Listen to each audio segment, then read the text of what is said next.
Hello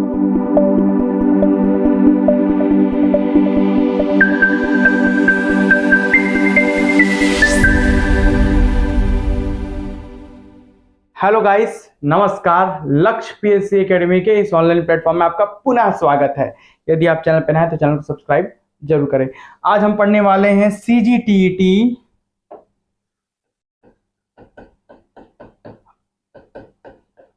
2022 का model answer, जिसमें हम इंग्लिश लैंग्वेज के 30 प्रश्नों के आज मॉडल आंसर देखेंगे। इसके पहले मैंने बाल विकास एवं शिक्षा शास्त्र, साथ ही हिंदी और गणित के मॉडल आंसर करा रखे हैं। ये इंग्लिश है, इसके बाद पर्यावरण बचेगा, फिर आपका प्राइमरी लेवल का पूरा कंप्लीट हो जाएगा। ये है प्राइमरी लेवल के लिए, फर्स्ट पेपर के लिए।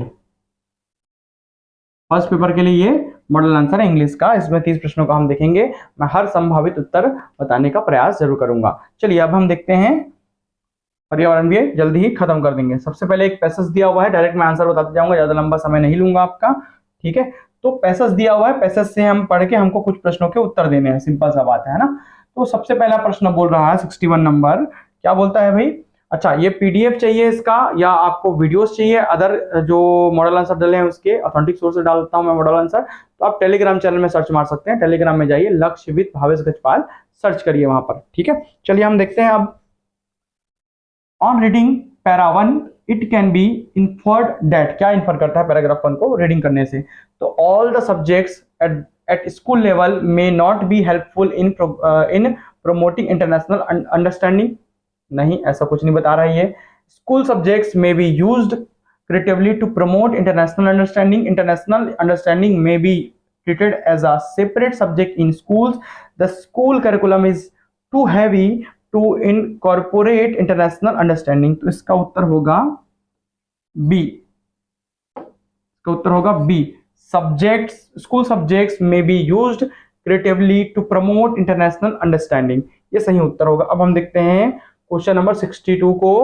Pick out the name of the subject which deals with the study of society। Society के बारे में स्टडी करने के लिए वो सब्जेक्ट को क्या बोलेंगे? बिना पैराग्राफ पढ़े ही बता दोगे। Politicians, political science, social science, sociology, life science. तो सोशियोलॉजी कहेंगे, समाजशास्त्र कहेंगे, ठीक है। चलिए आगे बढ़ते हैं क्वेश्चन नंबर 63 की ओर। What are the 2 stages where international understanding should be taught as a separate subject? Primary and secondary stage, undergraduate and postgraduate stage, UG and PG, secondary and undergraduate stage, PG and doctoral stage. तो इसका उत्तर होगा B। Under graduate, UG and PG में हम separate subjects के रूप में से पढ़ते हैं। चलिए, पढ़ना चाहिए, सॉरी है। इंस्टेड इट शुड बी वोन into the curriculum and the numerous opportunities that present themselves while teaching normal school subjects may be intelligently and imaginatively used by the teacher to promote international understanding.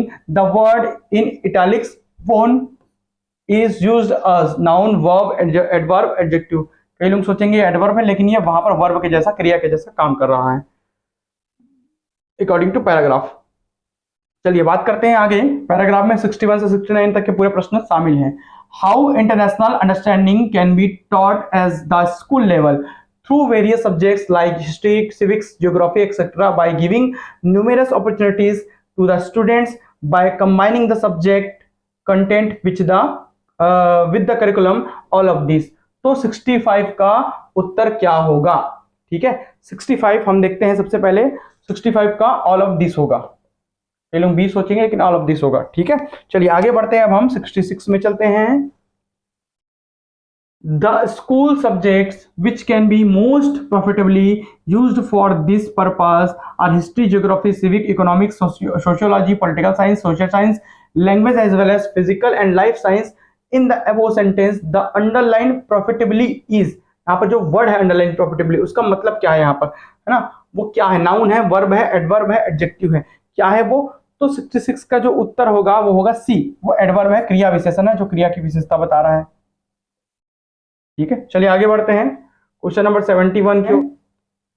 Pick out the most probable meaning of the phrase most profitably use. इसका मतलब क्या है देखते हैं। इस phrase का मतलब most fruitfully used, most rewardingly used, most valuably used, most commercially used, तो इसका मतलब है most fruitfully used according to paragraph. ठीक है, चलिए आगे बढ़ते हैं, 68 की ओर चल जाते हैं। The implied meaning of para 3 is most of the universities have prescribed learning of international understanding. The subject international understanding is based on the UNESCO ideals. International understanding is to be taught only at undergraduate and postgraduate level. International understanding contains subjects like international relations, international law and international organizations. तो कौन सा paragraph 3 के according बता रहा है? तो paragraph 3 के according ये बता रहा है 68 का जो हमारा उत्तर होगा वो होगा ए।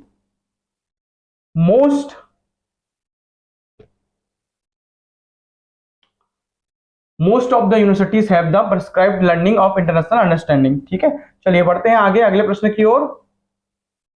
69 देखते हैं, which phrase from the passage means combined with the curriculum intelligently and imaginatively used in the curriculum can be prescribed in the curriculum, worn in the curriculum, none of the above। तो इसका मतलब क्या होगा? 69 में बोल रहा है हमारा उत्तर होगा सी, worn into the curriculum। ठीक है, पैसेज है 70 से 75 तक एक और पैसेज है। इस पैसेज के सबसे पहले प्रश्न को, क्वेश्चन नंबर 70 को देख लेते हैं। क्या बोलता है question number 70? The word dexterous means, dexterous का मतलब क्या होता है? Skilful, forgetful, mindful, handful. तो स्किलफुल होगा, स्किलफुल उसके हैंड्स होते हैं। ठीक है, तो इस पैराग्राफ के अकॉर्डिंग स्किलफुल होना चाहिए। चलिए आगे बढ़ते हैं क्वेश्चन नंबर 71 की ओर। Many children spend their entire childhood making carpets with their dexterous hands.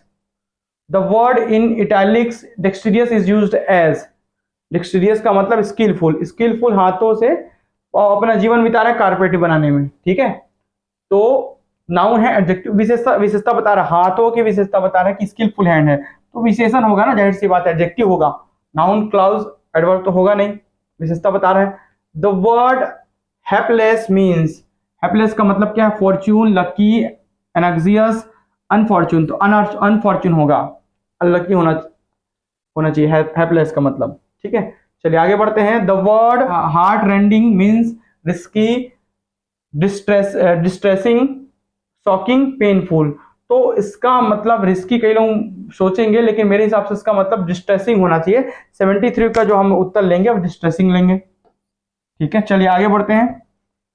The studies conducted reveal that nightmarish audials that a vast majority of children undergo for getting the basic necessities of the life.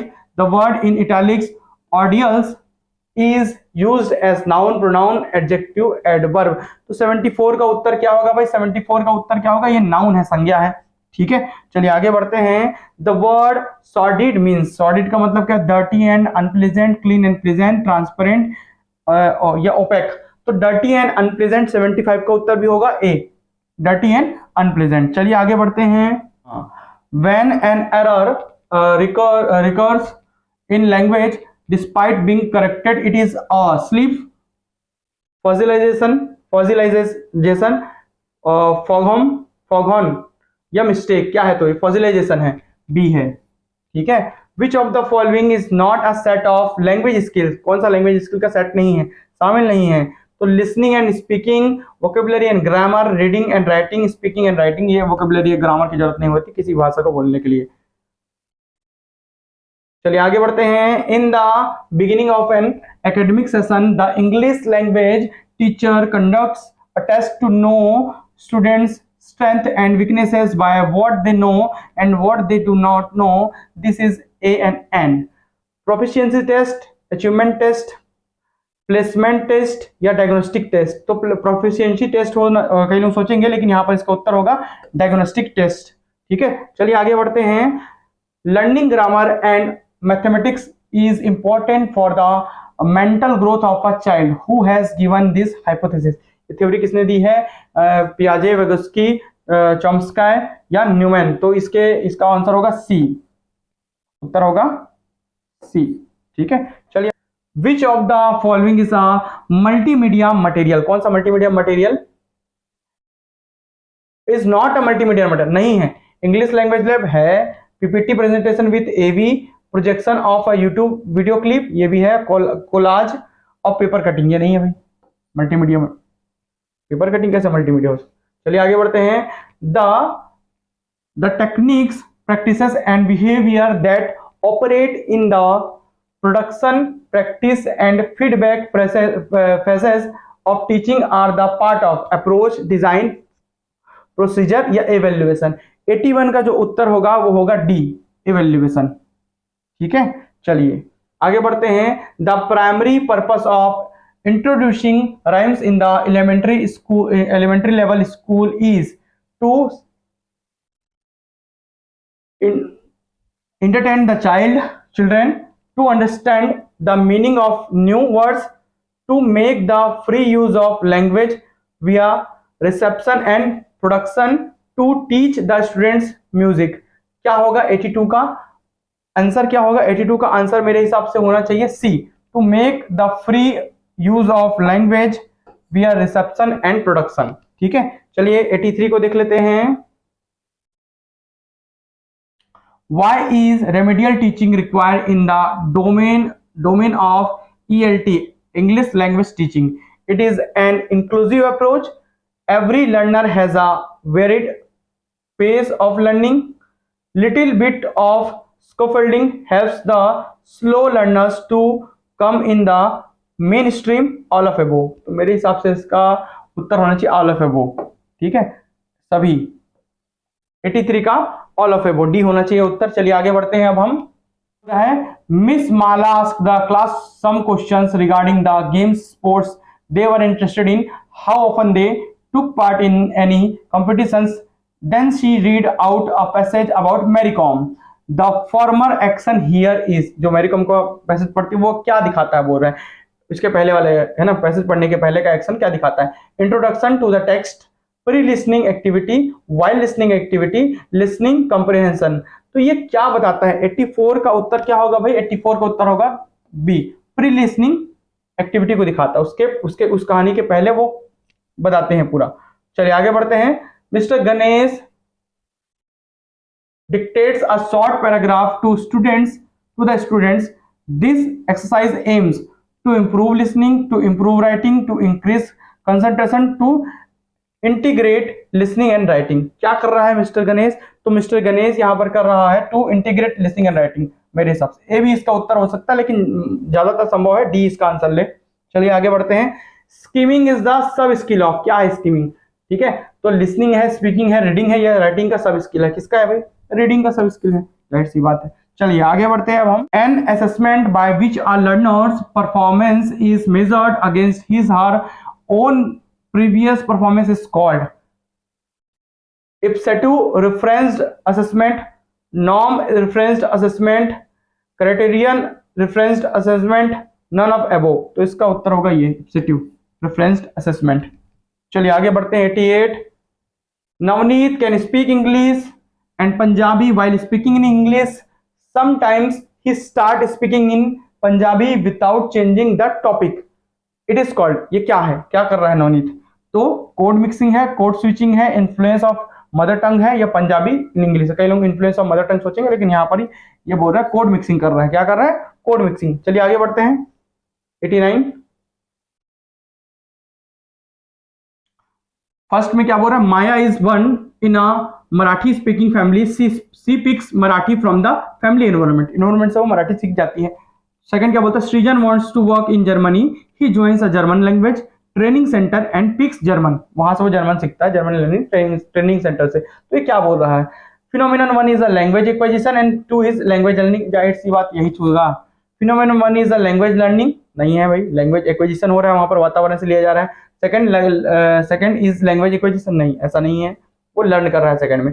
Both the phenomenon are language acquisition, both the phenomenon are language learning, नहीं, यही इसका answer होगा। ठीक है, चलिए बढ़ते हैं अंतिम प्रश्न की ओर। 90 तो अंतिम प्रश्न क्या बोलता है, Angela loves reading short stories and fictions. She finished reading Harry Potter day before yesterday, है ना। एक दिन पहले ही, she did not read it out of any obligations और any examinations, such reading is called scanning, skimming, intensive reading या extensive reading, मतलब reading for pleasure. तो रीडिंग फॉर प्लेजर कर रही है वो, अपनी खुशी के लिए पढ़ते जा रही है, एक्सटेंसिव रीडिंग कर रही है, ये इसका डी इसका सही आंसर होगा। इस प्रकार ये पूरे 30 प्रश्नों के उत्तर यहाँ पर समाप्त होते हैं। आई होप ये पूरे प्रश्नों के उत्तर आपको समझ आए हों। बाकी वीडियो प्राप्त करने के लिए लक्ष्यविद भवेश गजपाल यूट्यूब चैनल में या तो टेलीग्राम चैनल में जाइए, वहां पर लिंक डले हुए हैं, वहां से आपको मॉडल आंसर बाकी के मिल जाएंगे, यहाँ से चेक कर सकते हैं। वीडियो में अंत तक बने रहने के लिए बहुत बहुत धन्यवाद। शिक्षक भर्ती की भी कक्षाएं चालू हो गई हैं। Thank you.